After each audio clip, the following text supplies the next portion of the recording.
કોઈ પ્રેશર નહીં.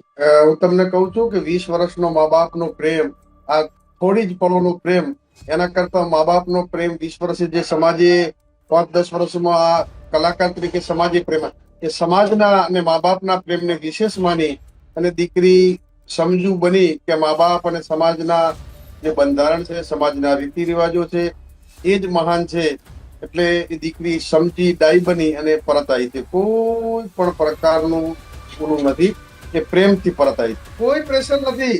એ મા બાપના પ્રેમને સ્વીકાર્યો. એણીએ એને થયું કે મને મા બાપે 20 વર્ષ સુધી જો પ્રેમ આપ્યો છે, એ પ્રેમ જ મહત્વનો છે. એ પ્રેમને સમજી, આ સમાજની વેદનાને સમજી, સમગ્ર ગુજરાતના માલધારી સમાજની વેદનાને સમજી, પોરબંદર થી પાલનપુર, નડાબેટ થી નવસારી સુધીનો સમાજની જે સૂર હતો, જે દુખી સમાજ હતો, એ સમાજની ભાવના, સમાજની એકતાના દર્શન, ત્યાં સમાજના સંસ્કારોનું સિંચન હતું. એ સિંચનને સમજીને એ સમાજને મોટો કરવા દીકરી પાછી આવી.